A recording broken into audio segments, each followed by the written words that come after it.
Kolonel Jan Blom droeg donderdagmiddag het commando van het Defensie Grondgebonden Luchtverdedigingscommando over aan zijn ranggenoot Jos Kuipers.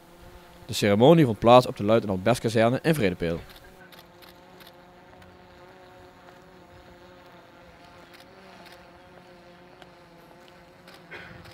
Nou, ik ben echt wel trots. Dit is zo uniek.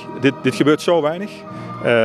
En voor mij is luchtverdediging, hè? Dit is natuurlijk een luchtverdedigingseenheid, is dit het hoogste haalbare, denk ik. Ik ben echt super trots. Ja. Aan de eerste Limburger. Ja, blijkbaar.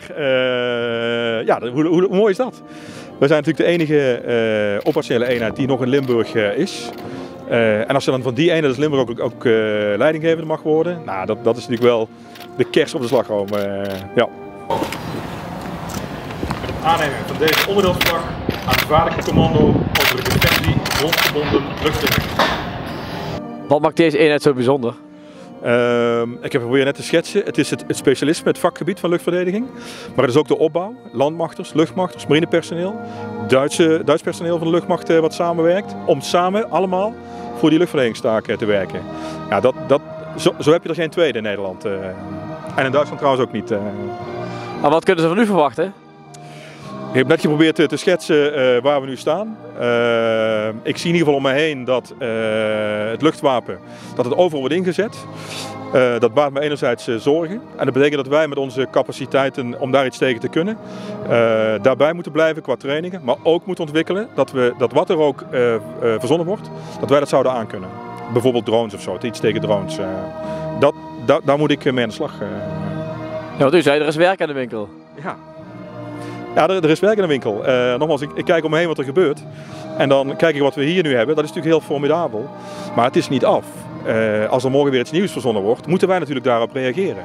Dus ik vraag ook het vernuft en de technische inzichten om die systemen die we hebben beter te maken, sneller, meer mee te kunnen binnen de randvoorwaarden die we hebben. En dat kunnen wij, denk ik. En er zijn ook Duitse collega's, hè? Hoe belangrijk is die samenwerking? Ik vind die samenwerking heel belangrijk. Waarom? Luchtverdediging is een schaarse capaciteit. Dat geldt overigens ook voor andere landen. En dan is het heel verstandig en ook heel goed dat je vanuit een professioneel inzicht, als professionals probeert die samenwerking te zoeken. Zodat wij kunnen leren van hun, zij van ons. Dat we een grotere pool maken aan luchtverdedigers. Dat als we ingezet worden, dat we dat ook langer en beter kunnen volhouden. Nou, daar moet ik alle kaarten op zetten, vind ik. Hoe kijkt u terug op uw periode? Ja, het is een ontzettend mooie periode om commandant van zo'n team te mogen zijn, zoals ik dat zojuist in mijn toespraak heb genoemd. En het is vooral dat wat het bijzonder maakt. Een hele grote club mensen en met een hele unieke samenstelling, zoals ik heb aangegeven. Luchtmacht, landmacht, marine, mariniers, Duitse luchtmacht, militairen. En ja, het is een hele bijzondere... heel bijzondere commandantschap zo op die manier. En dat is wat dit commandantschap kenmerkt, denk ik, en waar ik met het meeste plezier op terugkijk. Ik wens hem net zoveel werkplezier toe en hij krijgt een prachtig team. En ik zou zeggen ga zo door zoals wij dat samen op de rit hebben gezet.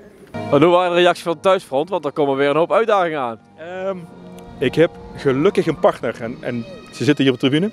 Die mij in het verleden, want dat is nu mijn eerste functie bij Defensie, die mij in heel veel dingen steunt en mij ook hier weer in gaat steunen. En dat kan ik niet anders. Maar als zij me niet steunt, dan ben ik ook zo klaar met leidinggeven hier. Dus ik ben er heel blij mee. Heeft u er zin in? Ik heb ontzettend veel zin. Ik heb echt veel zin. Ja. Dus ik hoop dat het zichtbaar is. Ja.